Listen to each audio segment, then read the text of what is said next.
Our program continues with tape 3. Octopi can change color. Well, most people, I think, assume that they do this for camouflage. That would be a reasonable assumption. They don't do it for camouflage.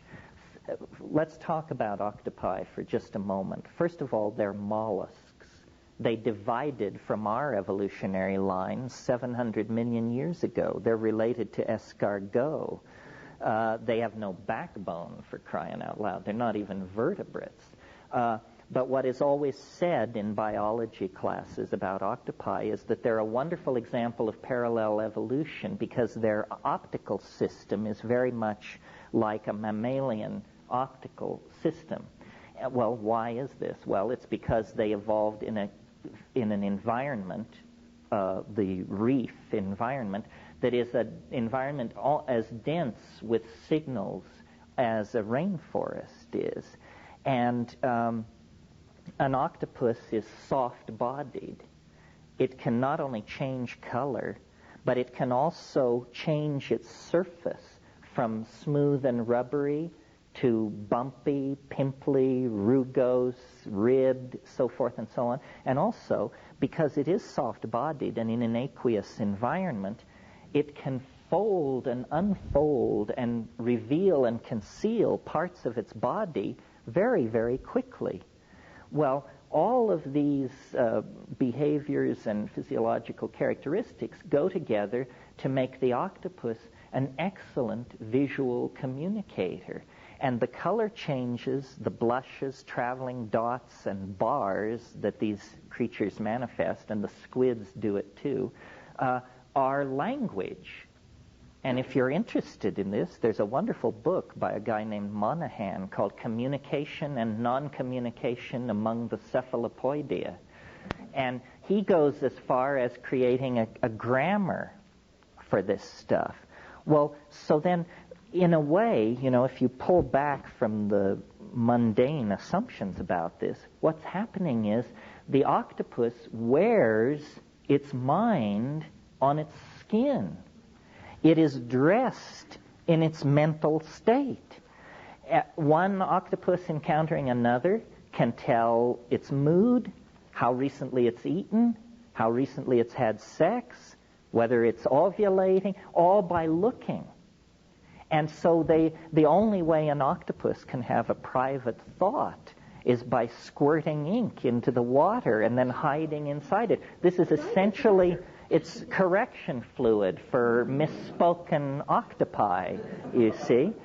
So, in a sense, this is what I think we are being beckoned toward, that we want to clothe ourselves in language. We do it to a degree, in a funny way. I mean, if you want to think about virtual reality, this is a virtual reality. All this stuff, these fixtures, the architecture, the infrastructure, the road, these are ideas. It was an idea, and it has then been summoned into matter by the allotment of funds, the spending of money, the hiring of craftsmen, so forth and so on. Our whole civilization is an excreted set of interlocking ideas. Agreements. We're like coral animals. And somewhere, there's this naked, pulpy creature, but, clothed in denim, clothed in a harder shell produced by Mercedes or Chevrolet, moving around inside a larger environment produced by the state of Colorado, and so forth and so on.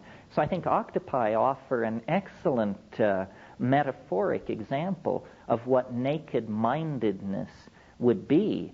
And some of these octopi, as I said, they evolved in the coastal reef domain, but that's a very competitive domain. Everybody in the ocean wants to be there because that's where the sunlight and the food is. So if you're smart, you'll try and evolve into a more hostile niche. And some of these octopi have become what are called benthic or abyssal. It means they exist in the parts of the ocean where light never reaches. Yes, and they have retained this communication ability by switching over to interiorly generated phosphorescence. So there are species of octopi which actually are studded with organs that have the equivalent of eyelids over them, but they're flasher lights. So when you descend into the benthic depths of the ocean, you enter a domain where all one octopus ever sees of another octopus is its linguistic productivity, because that's interior generated light that can be seen. And I think, if you want to set the compass of virtual reality towards something worth writing home about, then producing an octopus environment so that we could experience this kind of thing would be a kind of proto-telepathic playpen of some sort. Yeah. I guess I'm skeptical enough to think that octopi are going to learn to produce colors that aren't really indicative of what they're thinking of. We're still learning to lie as we do.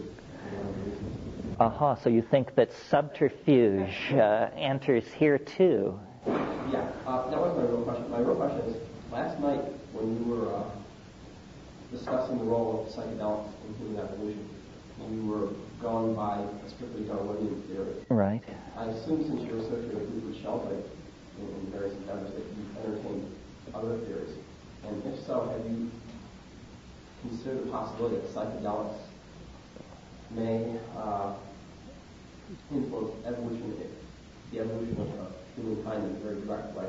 In other words, have a direct effect upon DNA, so that this selection.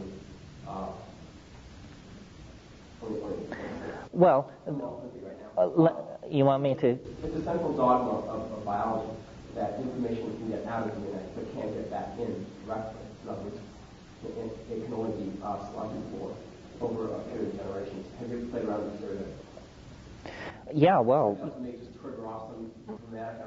Well, you raise a lot of issues. First of all, since the discovery of retroviruses, of which the HIV virus is one, we now know that it is not always information transcripted from DNA to RNA to protein. The retroviruses transcript from RNA to DNA.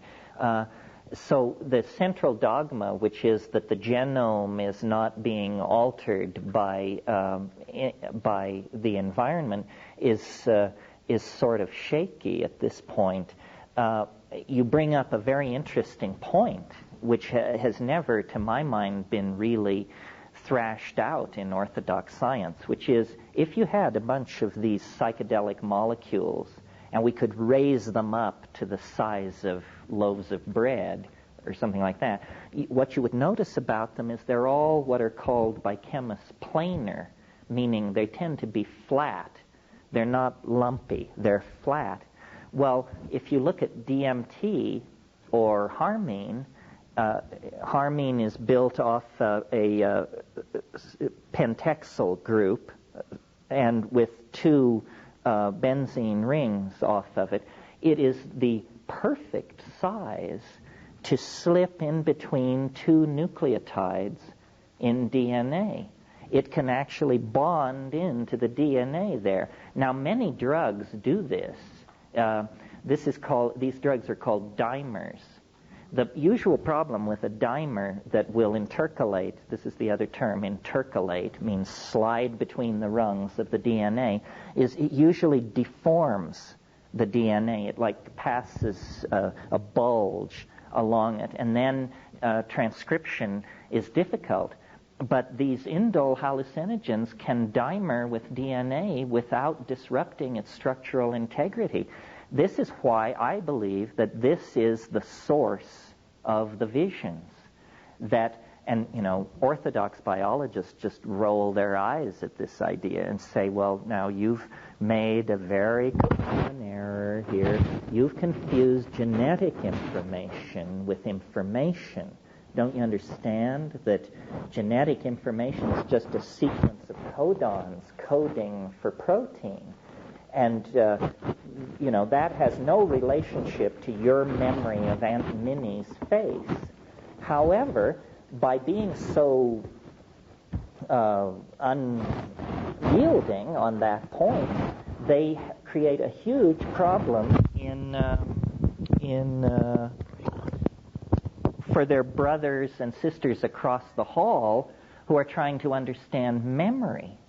Because the molecular theory of memory is a nightmare. Here's the problem. Every molecule in your body is changed every 5 to 7 years, depending on who you talk to, except neurons. The nerves are generally the nerves you're born with or the nerves you die with. But it's an absolute no-no to suggest that memory is lodged in the neurons. Well, but if Aunt Minnie died 45 years ago, and you can still remember the dear woman's face when she used to walk you in the park, then every molecule of your body has been swapped out 5 times since she quit the plane. How can you have this memory of Aunt Minnie? And then they say, well, they don't say, actually. They just throw up their hands. Now, to the people who say DNA can't store any kind of information other than codon sequences for proteins, they have to explain why then 90% of the genome seems devoted to junk sequencing that does not produce protein, that does in fact not do anything that anybody knows about. It seems to me that we might as well just take the path of least resistance and say, if the neurons are the only part of the body that persists throughout life, if the memories persist throughout life, then you've got 2 choices. Either the memories are in the neurons or the memories were never stored in the body in the first place. And if you'd believe that, well, then the obligation to explain just where they were stored is hard upon you, and the mechanism for retrieving them. So I think molecular biology, by being so reductionist, has made certain problems in neurophysiology and higher cortical functioning almost insoluble. For years and years it was held that this was another one of these central dogmas of biology. It was held that information could move from the nucleus of the neuron to the synapse, but that there was no transport mechanism for moving any molecular species from the synapse back to the nucleus. So consequently, they said learning cannot take place in the nucleus of the neuron because the materials for learning, which would be present in the synapse, modifications through experience, there's no transport system. And this was dogma until 10 years ago. Well, then they discovered what's called axioplasmic transport, and by putting labeled compounds in the synapse, they were able to locate these labeled compounds later complexed with nuclear material in the neuron, proving to the most diehard materialist that synaptic material was in fact moving backward to the neuron. So I think that there's much that isn't understood about how all this works. Something worth pointing out, science seeks closure and explanation, explanatory closure. My brother one time made a little aphorism, which I think says it all on this subject. He said to me once, actually on a mushroom trip, he said, have you ever noticed how as the sphere of understanding grows ever larger, necessarily the surface area of ignorance gets ever bigger? Seems perfectly clear. A simple-minded way of saying that is the bigger you build the bonfire, the more darkness you will reveal. Yeah. And also, any progress really comes from outside the context of the paradigm that's having the experience. I mean, it really, to my knowledge, almost everything that's really been advanced in science or philosophy, it's really something that's come from outside the context of the paradigm. Yes, well, some of you have probably read Thomas Kuhn's book, The Structure of Scientific Revolutions, where he shows, that it's never the way they tell it afterwards. the aftertelling is always about the primary insight, the careful experiment, the gathering of data, the correlation. Actually, it doesn't work like that at all. It's entirely psychic, piecemeal, ruled by synchronicity. One of the most interesting things, I'll tell this story and then we can go to lunch, because I think, science has great pretensions about itself. I mean, it basically regards itself as a meta-theory. It regards itself as capable of passing judgment on all other theories. They are supposed to submit themselves to science to be told whether they're real or not. Yeah, like a religion. Well, how many people know modern science was founded by René Descartes in the early 17th century. What were the circumstances under which Descartes founded modern science? René Descartes was a 19-year-old, basically ne'er-do-well, and he decided that he would go wenching and soldiering across Europe, which was a thing that young men of certain class did at that time. And so he joined a Habsburg army that was laying siege to Prague in the summer of 1619, and after they had taken care of the problem there in Prague, this Habsburg army began to retreat across southern Germany. And on the evening of, now there's a lot of arm wrestling about this, but let's just say the 17th of August, 1619, this army made camp near the little town of Ulm in southern Germany, which, synchronicity freaks, pay attention, Ulm will later be the birthplace of Albert Einstein. Worth noting. But that night, Descartes, in the barracks, had a dream. And an angel appeared to him. And the angel said, the conquest of nature is to be achieved through number and measurement. And he was thunderstruck. He took that angelic revelation and turned it into modern science.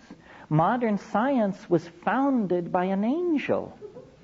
They don't tell you this at MIT. It's astonishing how things which claim roots in rationalism are actually among some of the most irrational productions in the historical continuum.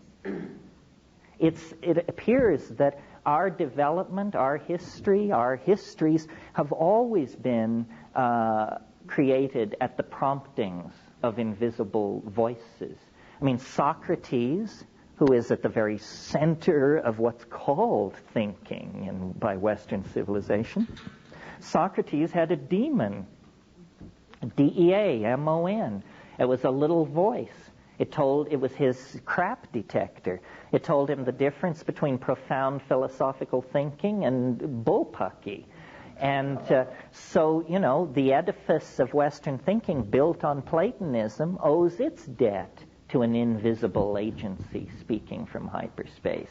So does modern science a la Descartes. How much more of this? I mean, we don't care if artists talk to angels because our definition of them is that they're screwballs.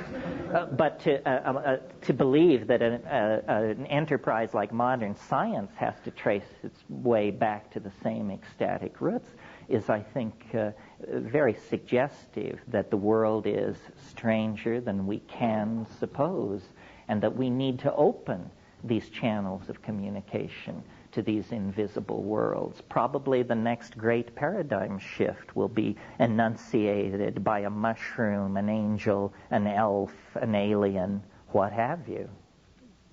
Yeah.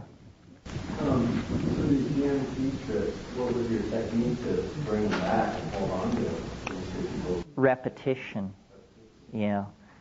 The first few times I did it, I couldn't get any grip at all on it. And by talking a lot and trying to describe it, you slowly build up a map. So, about the Logos. The Logos is this phenomenon that was sort of the centerpiece of Greco-Hellenic spirituality.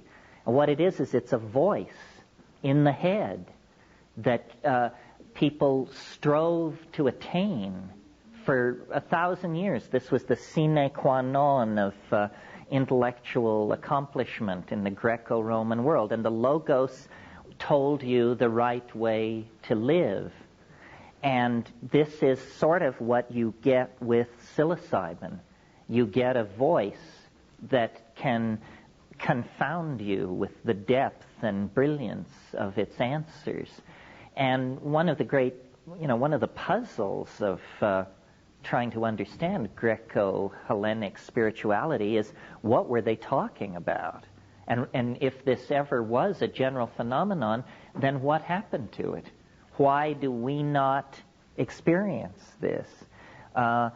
This is not well understood. I mean, the rational scholars who have created our vision of Greece basically just don't even want to talk about this. They would rather gloss over it. One of the things that sort of relates to all this is, I think human beings are a lot more malleable than we tend to imagine. In other words, we imagine that people in the distant past or in Greece or somewhere were just like us, except they were living in a different time and place. There's no way to find out, of course, because they're all dead. But there are certain episodes in the evolution of Western culture that suggest that people may be much more plastic than we ordinarily suppose. First example would be, how can it be that in the middle 1500s, perspective was discovered? I mean, how do you discover perspective? This is very hard, I think, for modern people to understand, because it's a given for us. I mean, we see in perspective. We accept it as a quality of the world rather than a cultural artifact put in place at a certain moment. But in fact, during the Renaissance, only the most inspired people could paint in perspective on the natch. Most people, they had complex devices called perspectographs that would project over the scene a receding grid, and then people would essentially fill in the lines. Now, another example of this kind of thing that's not so well known, but that is an example that Marshall McLuhan makes a lot of, is St. Augustine, the great father of the Christian church. He had a reputation for being a very holy man, and the accounts of his contemporaries say that the way people would satisfy themselves that St. Augustine had a pipeline to God is they would bring him scripture, the Bible essentially, and open it in front of him and let him look at it, and then they would close the book and question him about what was there, and he could always tell them. And they were amazed. As far as we can tell, St. Augustine was the only man in Europe who could read silently. Nobody else could do it. It was regarded as a miracle. Now, we all read silently, and there may be a few unfortunate individuals among us who move their lips while they read, but that's the only vestigial trace we have of this previous cultural mode where everyone, to read meant to read aloud. No one could conceive of any other way of doing it. The Logos seems to me a kind of similar thing. It was a mental behavior, function, which for reasons which are probably complex and unknowable, slipped out of reach. That's why it seems to me these psychedelics are very close to being able to modify our behaviors along these kinds of lines, because there are a number of behavioral and experiential possibilities that we suppress. I mean, I think it's just as an example of how little we know about what's going on. Look at the don't look at it, but conceive of the Gaffenberg spot. the G-spot. Now, we all know what this is. Clearly, people were looking for it for a long, long time. How come they only discovered it 12 years ago? I mean, if something that major can be overlooked, then it's hard to imagine what might have been overlooked. I mean, that's pretty central into the project of being a human being. And apparently it was unknown until very, very recently. So, yes, the Logos was probably what I call the Gaian mind. And that at a certain point in cultural development, people just became so chuckle-headed that the Gaian mind just said, well, the hell with this. And then the voice fell silent. It fell silent right at around the time of the birth of Christ, right at the time of the shift of the zodiacal aeon, you know. Would you consider maybe giving us a phenomenological run-through like you did with the ayahuasca or the DMT vision, relative to how this, from your experience or people that you've talked to, just how this... how it works with psilocybin? Yeah, what you have experienced and the people you've talked to. Well, I mean, when I take psilocybin, I take it on an empty stomach. I don't fast or anything like that. I just don't eat for 6 hours. I don't call that fasting. And then I take it in silent darkness. That's number one, very important. The next thing is weigh the dose. You must weigh the dose, because 5 grams is what you want. And I've had over and over the experience of showing somebody what 5 grams is, and they're appalled. They say, my God, you can't be serious. I mean, I take a fifth that much, a fourth that much. Yeah, well, that's the problem. That's why you don't have elves in the attic and bats in the belfry like I do, And so then you take it, and I take it on an empty stomach, and a lot of people don't like the taste. I don't really understand that. I just chew them up. I sit with them, and I chew them up. And then, Dried. None of this mixing in applesauce or any of that malarkey. I mean, what's that about? Well, I used to think versus fresh. Oh, well, fresh, 60 grams. 60 grams. Because there's more than there's a huge water loss there. And then it takes, people sometimes say it came on within 5 minutes or it came on within 10 minutes. I don't know what that could possibly be about. First of all, it defies pharmacodynamics to imagine that it could come on that fast. For me, it comes on almost always at the 1 hour and 20 minute mark. I think it can come on sooner than that. I think I'm fairly resistant to these things. In the hour after I take it, I sit, I roll bombers, and I carry out what all good Catholics know as an examination of conscience. This means you think about all the bummers that you're afraid are going to jump out at you as soon as you get loaded. If you will carry out the examination of conscience, you'll be so bored with that by the time the compound actually hits that you usually don't have to pay any dues because you've, faced the fact that you're a jerk 50 times in the preceding hour. So, and then the way I do it is at about the hour and 20 minute mark, and I should say in the time preceding that, you may have to go to the bathroom once. You may, it makes your nose run, which is a funny thing. It also makes you yawn. These are definitely qualities of psilocybin, not related to its psychoactivity. And I think that it's very good to decide before it hits that once it begins, you will not alter the plan. In other words, you decide ahead of time, I'm going to sit here and do this, because at about the hour and 15 minute mark, it will begin hitting you with stuff like, you'd really be more comfortable downstairs, or, it's awfully hot in here. Why don't you get up and adjust the thermostat? All this stuff. You say, no. We're holding the space and sit there. And then it begins to come on. And the image I have is like a jellyfish or a silk scarf or something like that. It just kind of drifts down and surrounds you. And at that point, I guess I pray. I say to it, I'm completely in your hands. Please don't hurt me. I'm yours. I'm completely committed. I've held nothing back, so don't burn me, please. And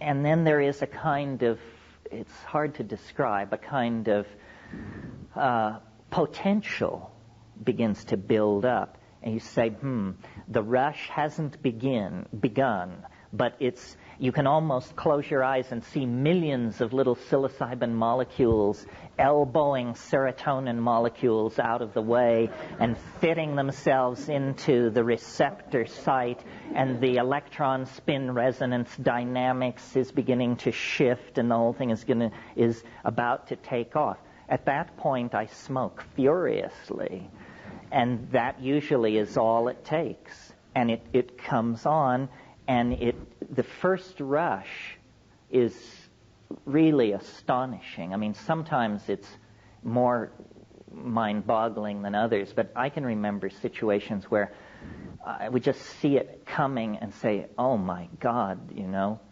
it's 100 miles wide and 10 miles high. Where are you going to run to? It's just, you say, good grief.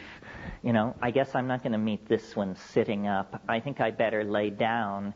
And in about the time it takes to make and execute that decision, then it just hits.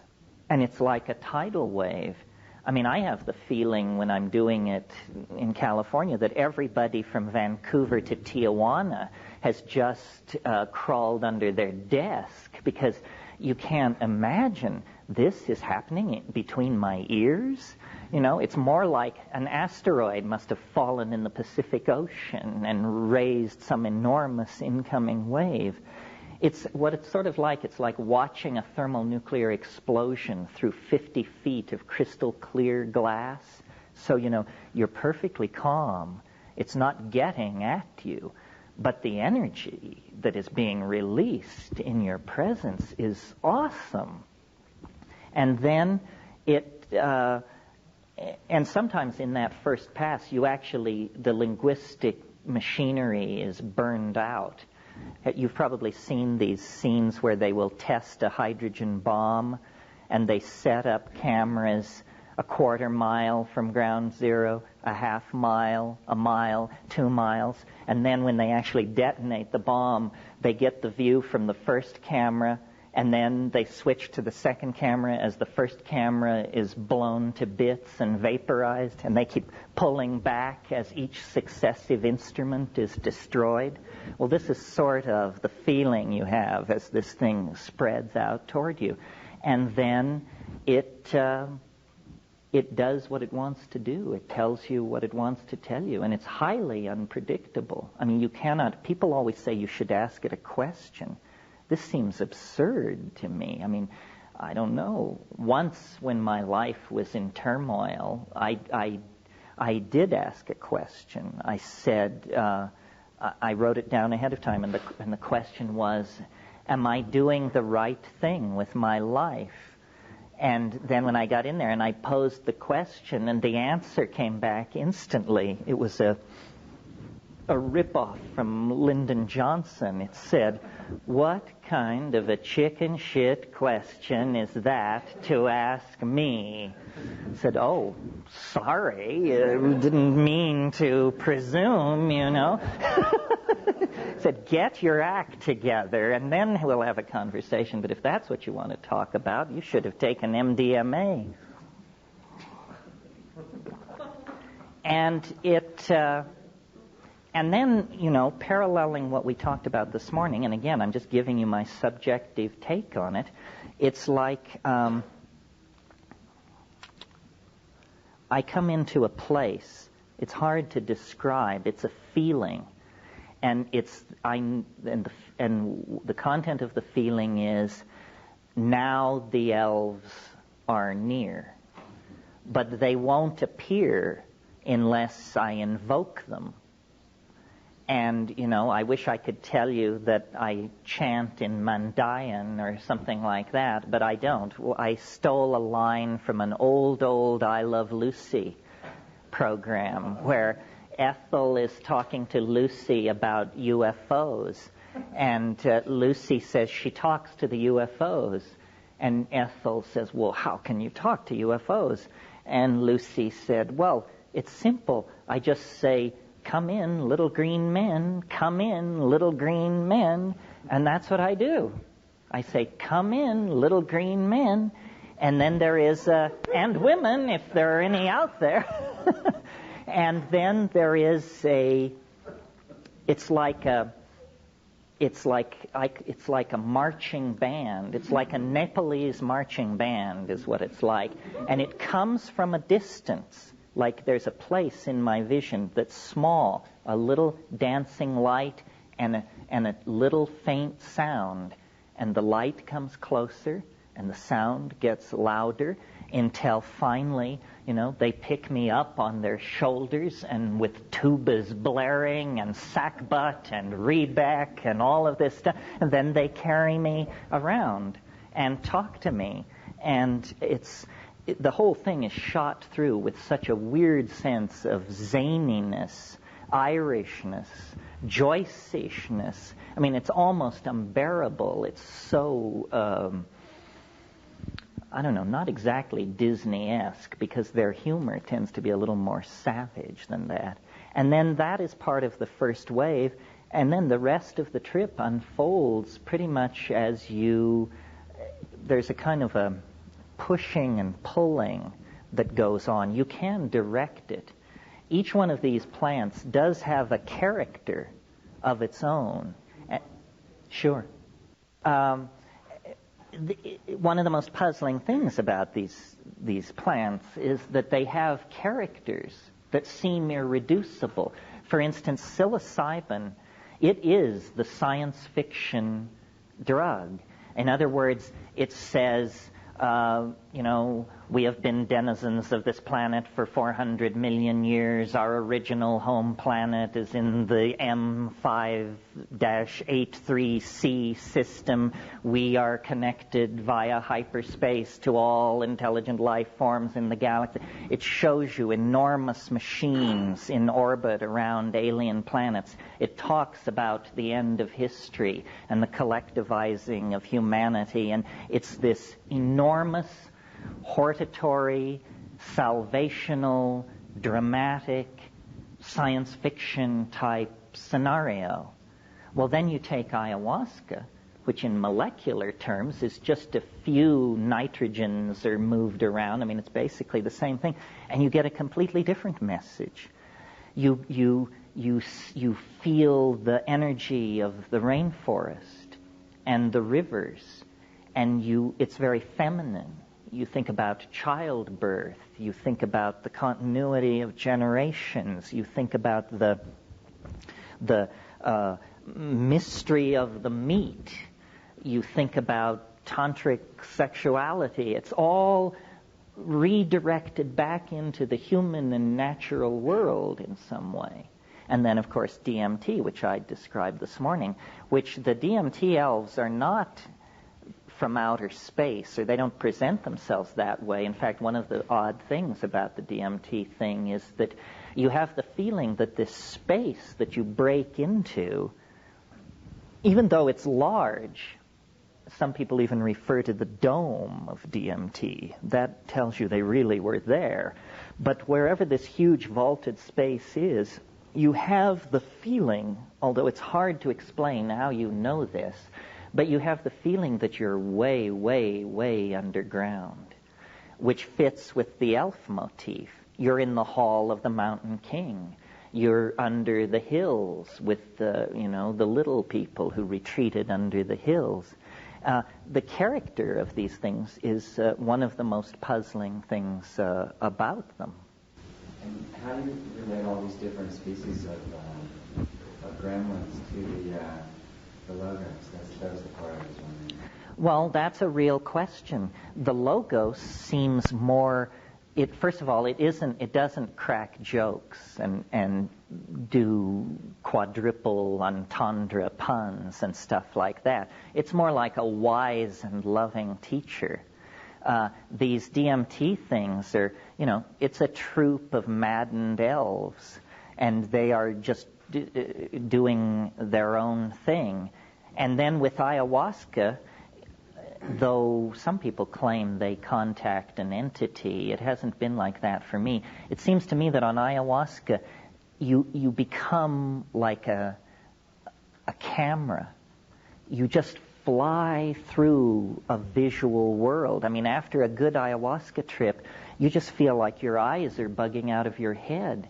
I mean, it's like buying prints on Madison Avenue, and you've just been looking and looking and looking, and you literally have to give your eyes a rest after an ayahuasca trip. And the ayahuasca visions are more,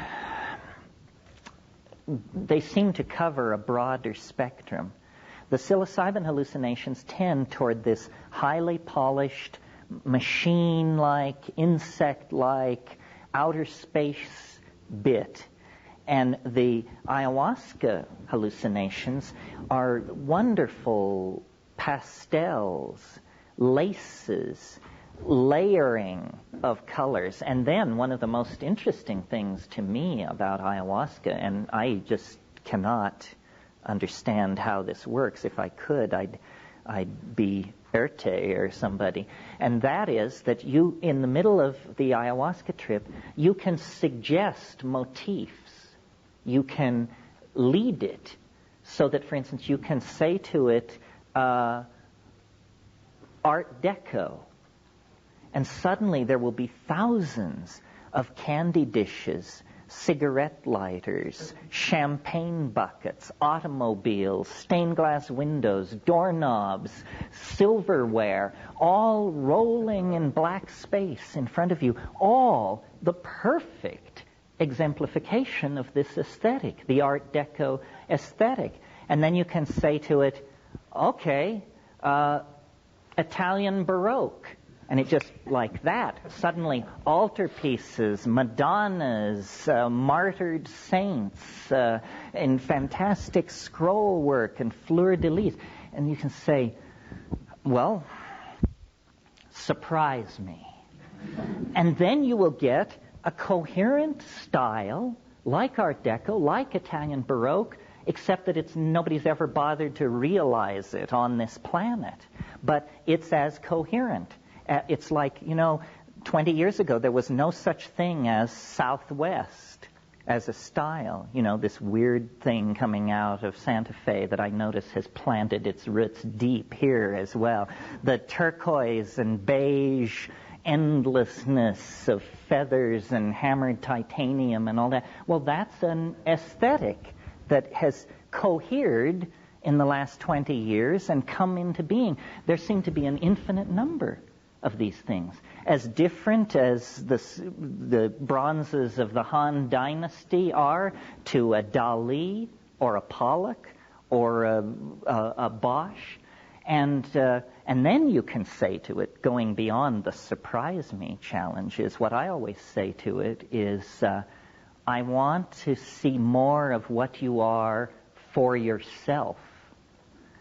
And then it's like there's this low organ tone, and it begins to lift the veils, and the temperature in the room drops about 20 degrees. And after about 20 seconds of that, you just say, enough of how you are for yourself. Because you can tell what's happening is it's starting to reveal something so peculiar and so untailored for the human mind or eye that you become afraid. You say, can we go back to dancing mice, Art Deco cigarette lighters, and Baroque altarpieces, please? This is turning into deep water as far as I'm concerned. So, yes. What happens on higher than, if anything, higher than 5 grams per ounce? Yeah, how much can you go? 10 grams, 20? Oh, that's a good question. Good question. It requires a small detour into pharmacology. the concept, which all pharmacologists are familiar with, and which you should be too if you're going to deal in this realm, called LD50. This is not a pretty notion, but a necessary one. It stands for lethal dose 50. What does this mean? It means if we have 100 mice, how much psilocybin do we have to give each mouse to kill half of them? Do you see? LD50. Half the sample dies at the LD50 dose level, whether it's graduate students or rats. Now, when you're designing a drug, or when you're thinking about a drug, what you want is a drug with an extremely high LD50 opposed to its effective dose. So say the effective dose of psilocybin is probably about 0.5 milligrams per kilogram. And the LD50 is probably 200 milligrams per kilogram. The LD50 of psilocybin is 400 times the effective dose. This is a pharmacologist's way of saying this is very, very safe. So if you eat a pound, you're probably going to die. A pound wouldn't kill you. I don't think. It might be getting close, but you'd have to eat in that range to die. Now, some drugs have horrendous LD50 to effective dose profiles. Unfortunately, and I hope I don't rain on anybody's parade here, MDMA has a terrible LD50 profile. The effective dose is 125 milligrams. You can kill yourself with 1,000 milligrams. So that's not good at all, because sure as hell some street person or some depressed person or some maniac is going to take 1,000 milligrams, and then you've got a stiff on your hands. So, yeah. I recently read some info on MDMA indicating that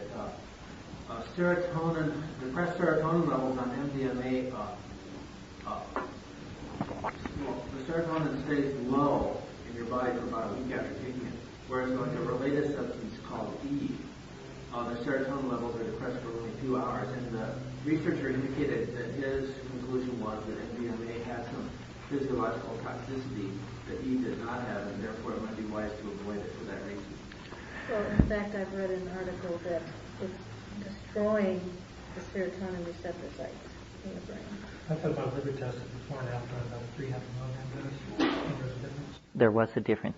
Well, I think MDMA is, I don't want to trash MDMA. It's changed a lot of people's lives and saved relationships and so forth and so on. But to me, it's a perfect example of why you're better off taking plants. Because here was this drug, somebody invented it, they gave it to a few friends. It seemed to be wonderful for solving personal problems. So without any collection of human data, this thing becomes an item in the underground. Well, and so then thousands of people take it. The psychological effects seem completely benign. It's a wonderful thing. The physiological effects, it's a very disturbing profile. It isn't exactly as you said. It's not that it destroys the serotonin receptor site. It's that neurons, are covered by these very delicate structures called dendritic spines. Now, nobody knows what dendritic spines do, but every neuron in your body has them. And when you take MDMA, it mows them down. They go away. Now, so then you get two schools of thought. One says, well, my God, anything impacting the physical brain that dramatically should be stayed away from.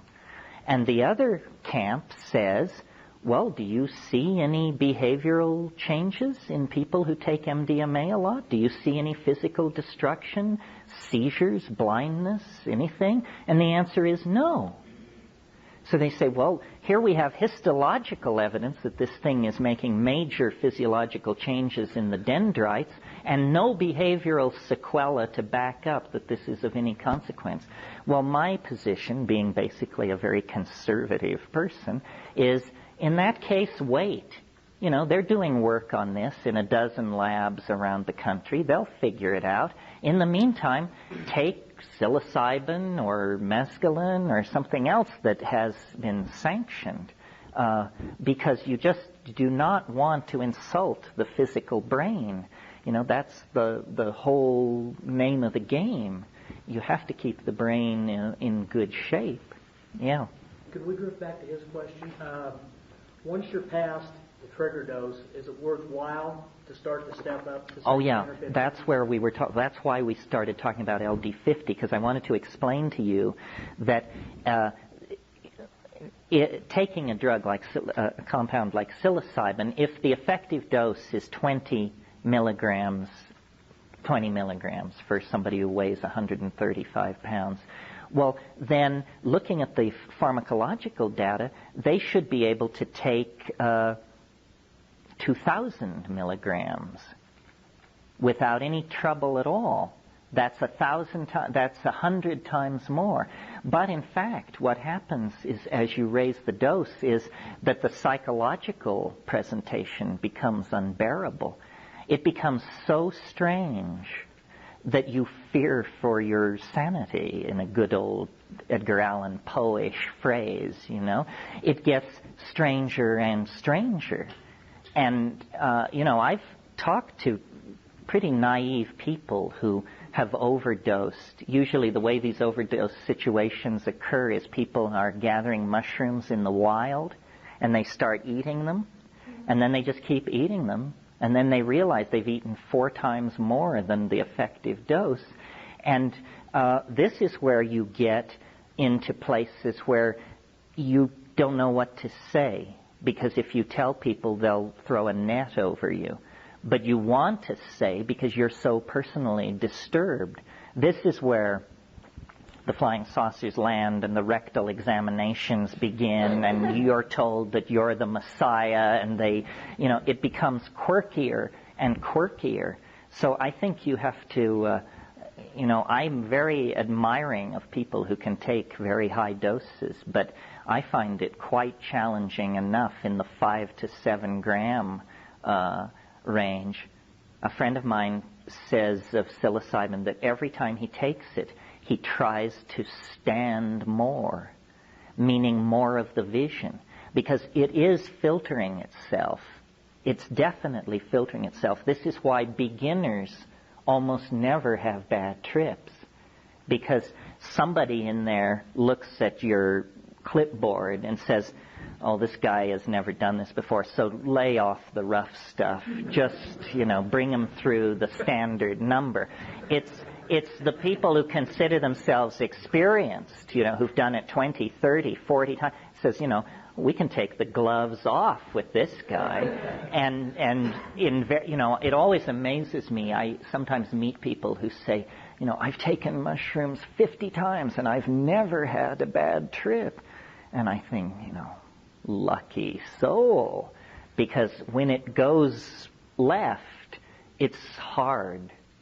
It's hard. You have to really then, do not your mantras bungle is the best advice I can give you, because you need to steer back toward the mainstream. Now, maybe at this point, this is a good point at which to talk about what do you do when the going gets rough. There are 2 things, at least, that you can do that are very effective. The first is, and it's a very simple thing, but people in our culture seem to be resistant to this, is you sing. You force air into your lungs and body, and you chant. You sing anything you want, and it will radically alter the parameters. There's a certain place in psilocybin that is my bête noire, which I call the meat locker. And I don't like this place, and meat locker is a mild term for it. It's more like, the morgue for the homicide unit or something. Whenever I start drifting that way, I sing.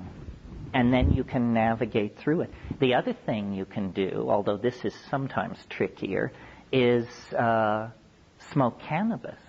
This is what those bombers are for, that you rolled in the first hour while you were waiting for it to come on. As soon as it begins to press in some really invasive or alarming way, just take a couple of hits of the good and chant, and then you can bring it back on track. And also talk to it. Don't be afraid to say, I don't like this. Take it off me. It's too peculiar. I'm not ready for this. It says, oh, sorry, back to dancing mice. Yeah. Do different batches of mushrooms have wildly varying concentrations of psilocybin? Well, there hasn't been a lot of work on this. Michael Buckley at Evergreen College years ago grew Stropharia cubensis by the method that's described in my book, the book I wrote with my brother.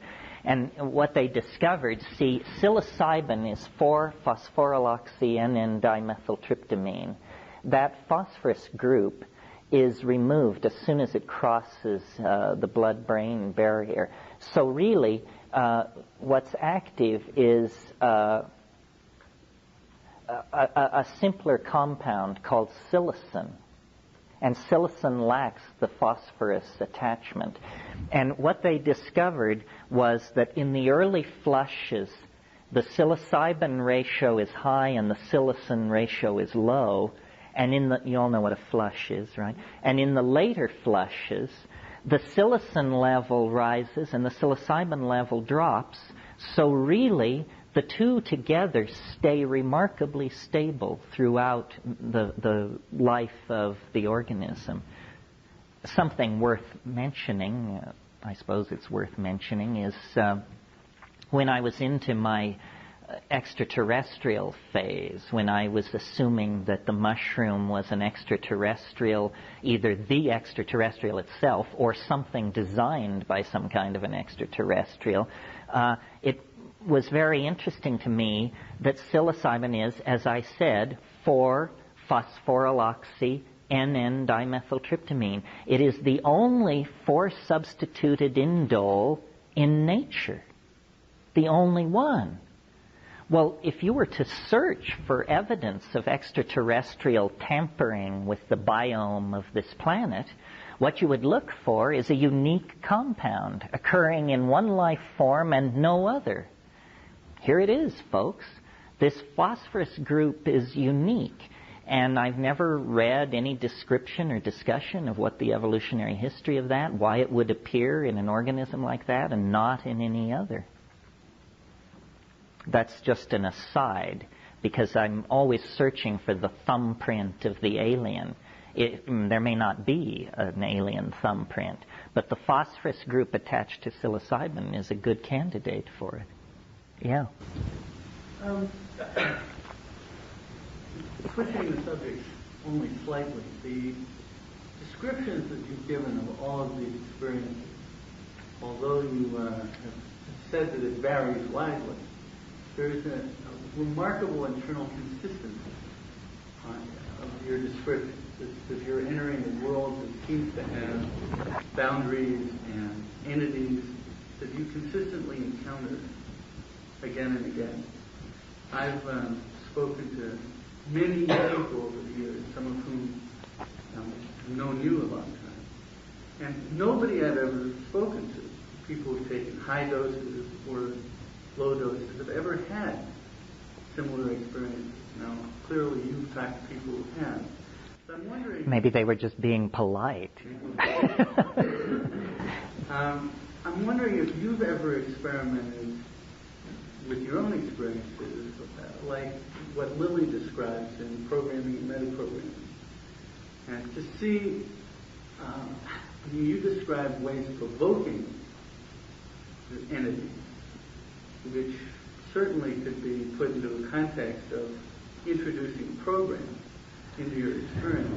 True. Have you worked with different presuppositions going into this to see what the limits are?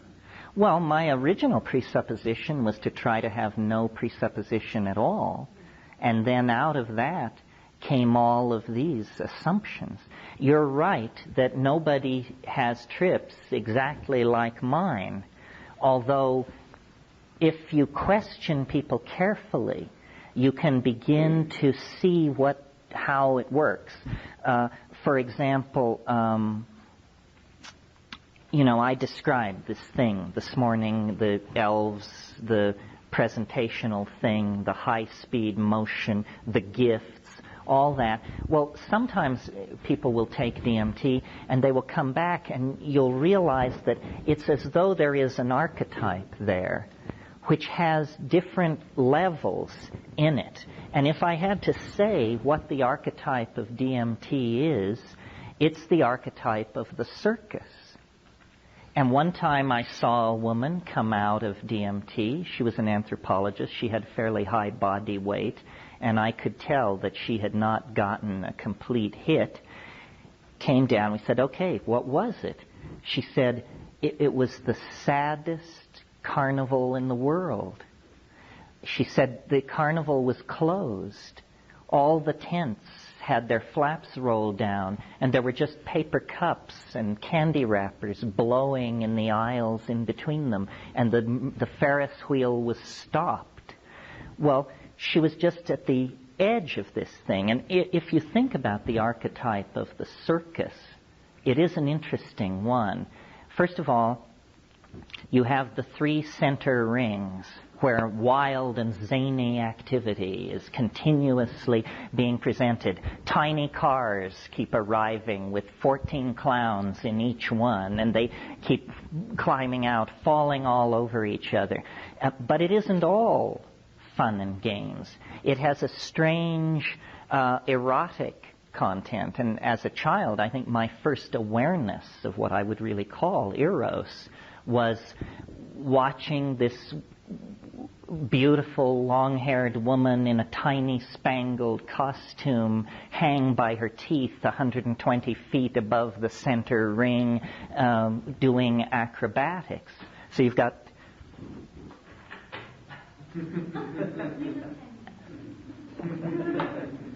the clown, and you've got the lady in the tiny spangled costume, and then off from the center ring you have these dark alleyways where the sideshows are, the Siamese twins and the goat boy and all the rest of it, and it has a very weird vibe about it. So it can land you in any of these places, but if you try and correlate people's experiences, it seems to me that it's pretty clear that through their own life history and their own programming, nevertheless, something is trying to poke through. Now, my DMT experience seems pretty radically different from other people's, although other people don't give any account at all. I mean, it's amazing how inarticulate people are. They come down, you say, how was it? And they say, it was far out. You say, you don't get out of here with that rap. How was it? And you say, well, they can't give a good account. On psilocybin, I think most people experience something very much like what I describe. Huge machines, a sense of danger to the earth, apocalyptic visions, the idea that someone will come and help. And I'm pretty resistant to all the flotsam and jetsam of the New Age. I mean, I don't spend a moment worrying about the exact physical location of Atlantis or stuff like that. And I think it inflates their personal mythologies and intellectual misconceptions, but there is something trying to get through. That's why this exercise, show me what you are for yourself, is really a good one. And maybe my trips are so weird because I have always worshipped weirdness. So I can go further down that road without being alarmed while somebody else would pull back. One of the problems is that we don't have complete maps of these places. At this stage in exploring that new world, What we have essentially are the scribbled diaries of frightened explorers. And we don't know if Explorer A is talking about the same river system as Explorer B, or whether they were on opposite sides of the planet or the universe. Building a coherent picture of the psychedelic dimension would be the first challenge to a rational approach to understanding it. Have you ever read Far Journeys by Robert Monroe? Is that the first book? No, I read the first book. Well, it actually is a map. Talk about weird. This is one of the weirdest things you would ever read. But it has an amazing ring of truth in it. And in it, he presents a map of all of the realms of beings that exist that he's visited just normal consciousness. It's almost an anti-psychedelic description. But it's pretty consistent with some of the things you were discussing this morning. It's because this is where you go when you die. And it's also where you go when you sleep. In fact, he talks about classes you attend in your sleep. And he describes these levels upon levels of entities coexistence. And he describes it like in a ticket canvas, which just happens to be dropping in a business. Well, I read the first book, and I was puzzled by how much of it didn't seem familiar to me. Like, I remember in the first book he talks about a world that's just like this world, except the cars are 9 feet wide. That would be a very puzzling psychedelic experience, to go to that world. I knew someone who was very close to him, and I don't want to set off any lawsuits here, but I once cornered this person and said, "So what about it?" And he said, "Don't worry, you don't have to worry. This is not getting close to your bailiwick at all." Buddhism of the Mahayanas has, a tremendously complex system of levels and entities, wrathful Buddhas and Dharmapalas and peaceful entities. And I think that that's pretty interesting as a phenomenological description of mind.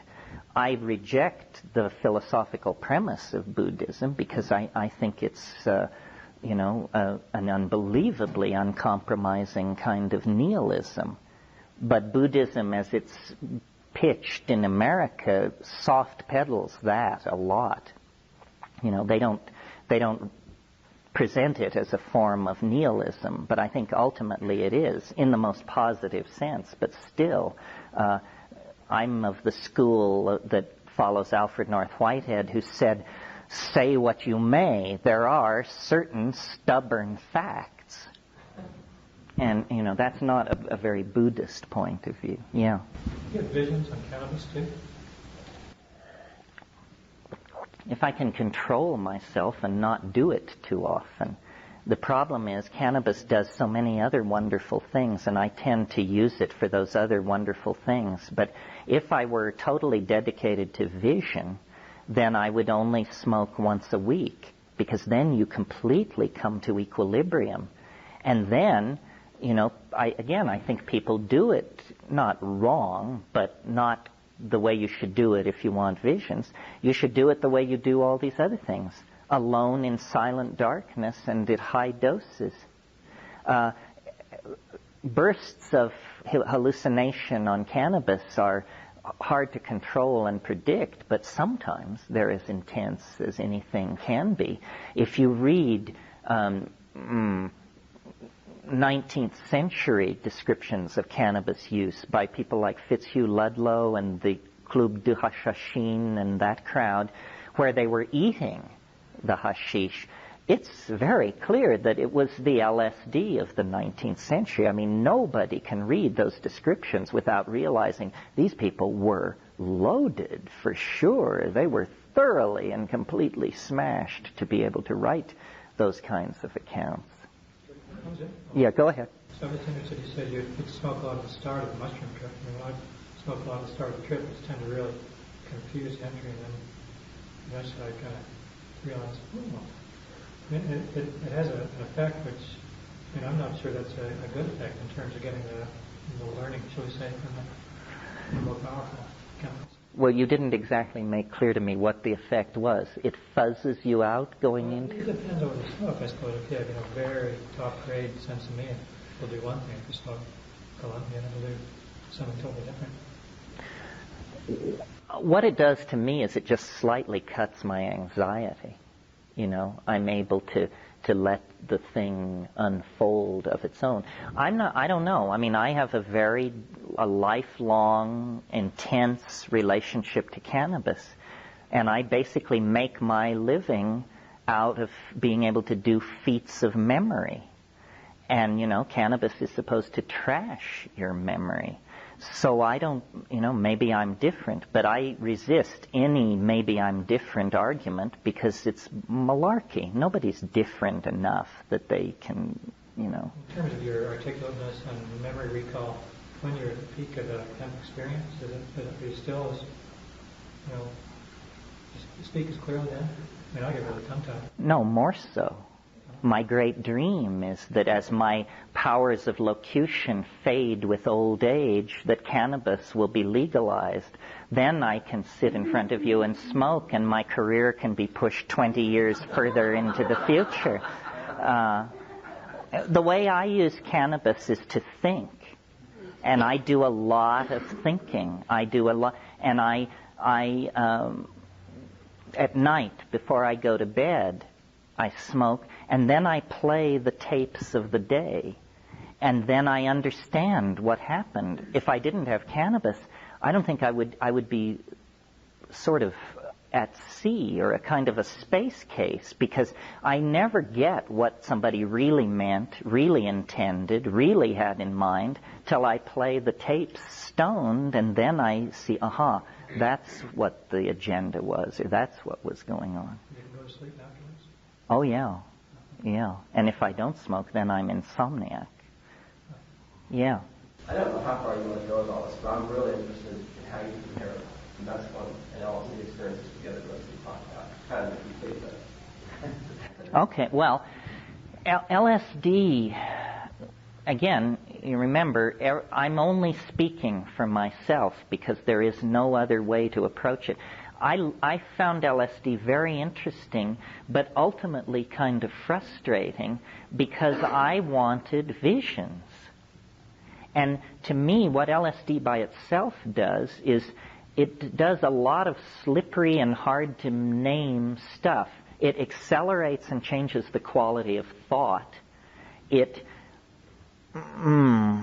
Well, basically that's it. It does something to the quality of thought.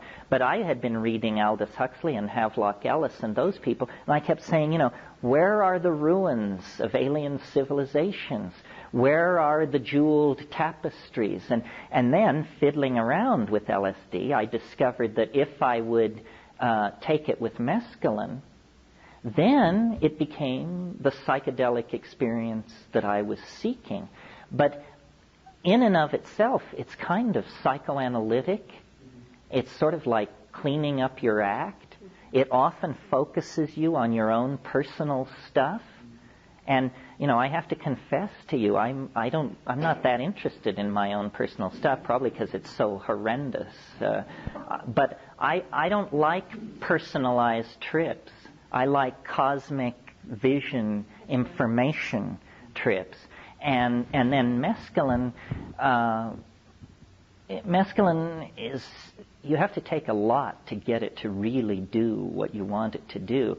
And it being an amphetamine has not a very good LD50 profile. It's not like MDMA where 10 times the effective dose and you're in real trouble, but probably 40 times the effective dose and you'd be sweating bullets. So, and then just the nature of my life, I've not had as much to do with mescaline as these other things. I'm really a vision freak. And people say, well, there's feeling and there's insight and there's this and that. But the reason I'm so fixated on vision, or the excuse I give, somebody said it's because you're a double Scorpio. But to me, it's the proof that it's not coming from me. I can come up with insights. I can come up with funny ideas. But I can't come up with objects never before seen by the human eye or mind. And so when the visions start, then I feel this is the transpersonal part of the trip. This isn't my unconscious, my memories, my fears, my hopes. This is something else. Yeah. Last night you were talking about boundary dissolution and ego reduction. In what you described this morning, I mean, how do they relate? How do boundary dissolution and... How do your descriptions of the trips this morning relate particularly to ego? Well, I think in very practical terms, they show you that everything you know is wrong. You know? I mean, how can the ego survive that piece of information? It just puts in your lap incontrovertible evidence that everything you ever thought or believed is hokum. And that's extraordinarily humbling. And that word, humbling, means the feeling you have when your ego is reduced. You know, humble yourself enough and you'll begin to feel humiliated. And, you know, that's a deeper ego reduction.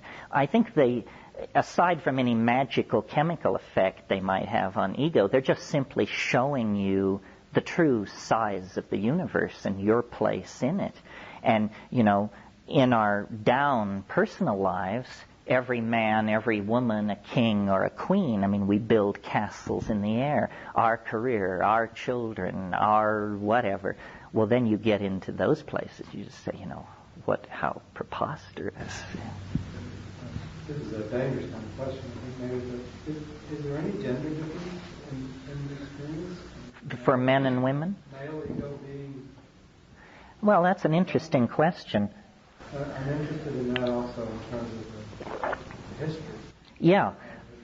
You mean what we talked about last night? Religion being perhaps a male created. Well, I think women, by virtue of the fact that they menstruate and give birth, are just inherently more chemically driven creatures than men. Men are Apollonian in intent. The idea is always some kind of abstract purity, clarity kind of thing. And women know from the get-go that that's an illusion, that the reality is the floor of the rainforest, the interconnected tissue, the levels, the trade-offs, and so forth and so on.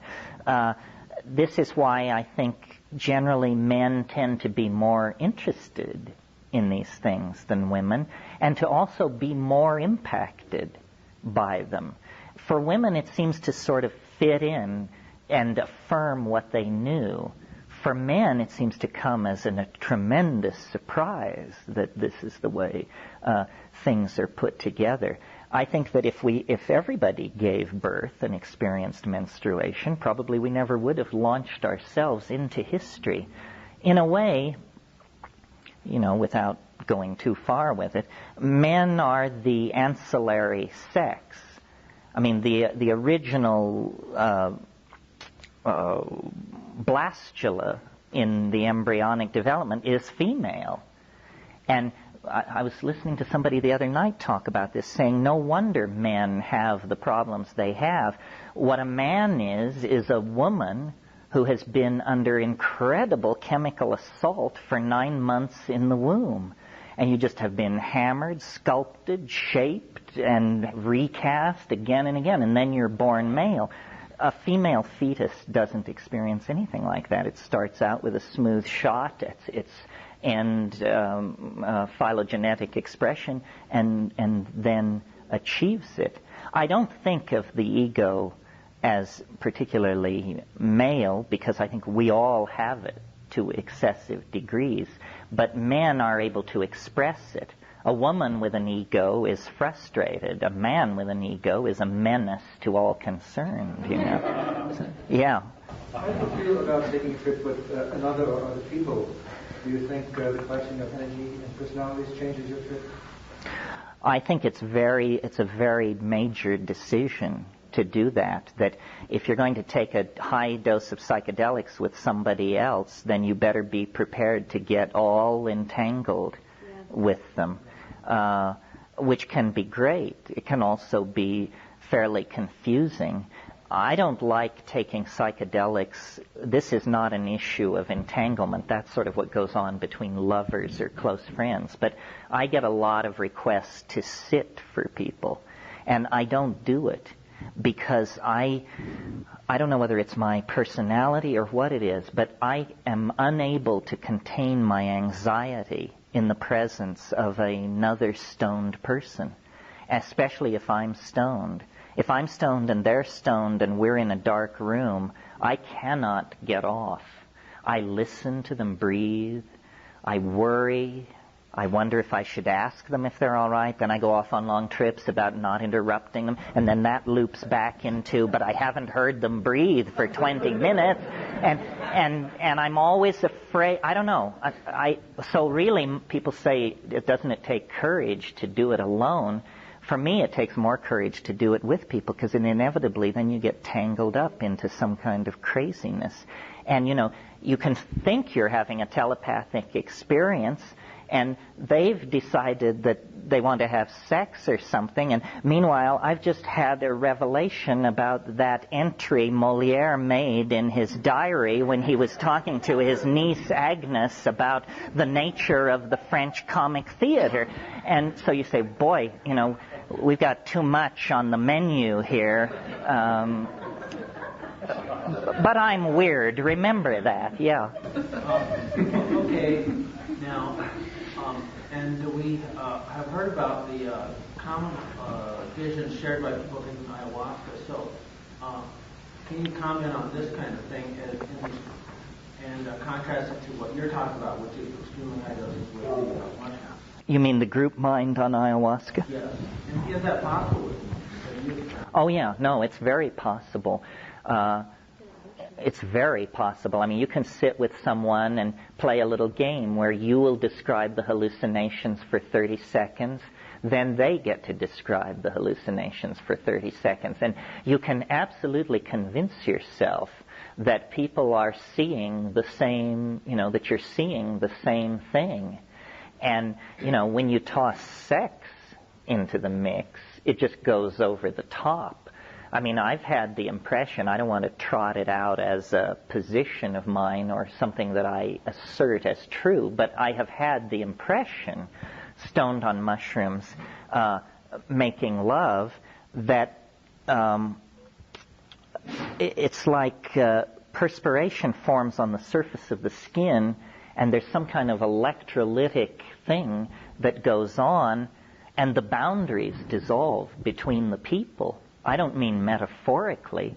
I mean that you become one organism, and that's pretty amazing.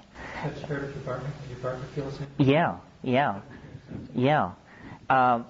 Now, after I just said I don't like taking psychedelics with people, I guess what I should have said is I hate being responsible, because I don't mind taking ayahuasca with 30 people, none of whom speak English, in a hut up some river. But that's because I know that the old shamans are in charge, that I'm just a face in the crowd. Nobody's going to turn to me for explanation or help. I'll tell you an ayahuasca story just to give you an idea of the kind of stuff that goes on in these sessions.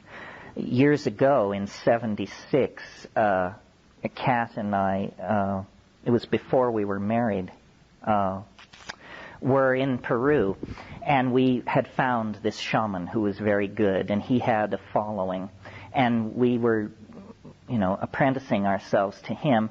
And the style of these Peruvian mestizo people is that, cultures handle this differently, but they are never straight with each other.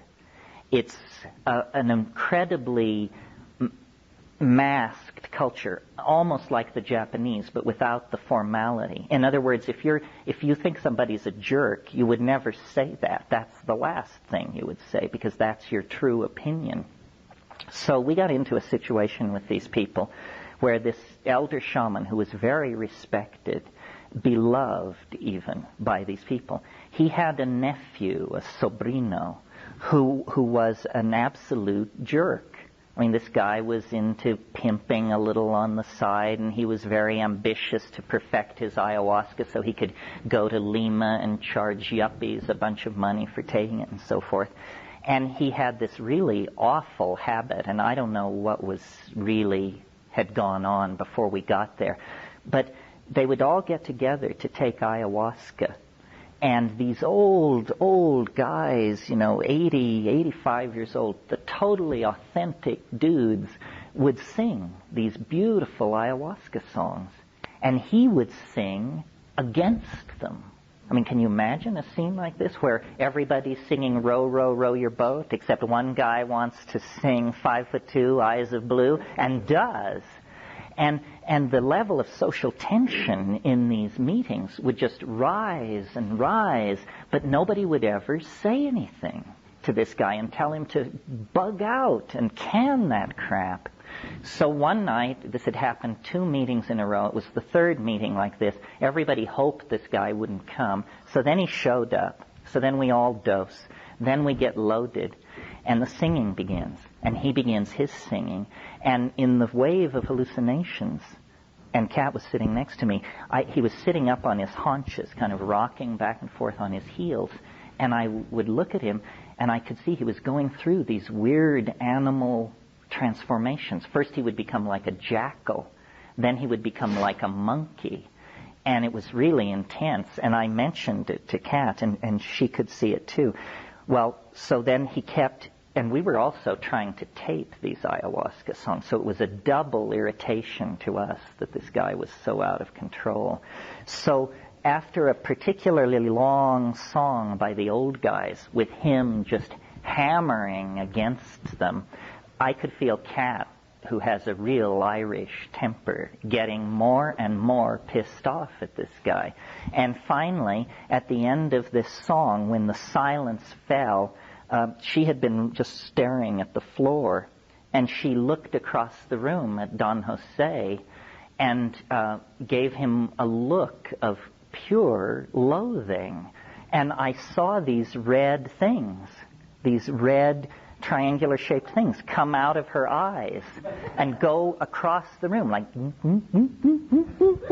And when it got to him, it knocked him off his feet. He was thrown backwards from the impact of these things, literally, and everything going on in the room stopped dead. And the elder shaman said to the guy sitting next to him, he said, "Oh, the gringa sends the ba-da-da-da-da." And then you realize, wow, we're in over our heads here. You can't tell shit from Shinola in this scene.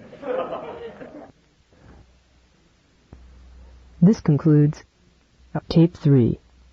Our program continues with tape 4.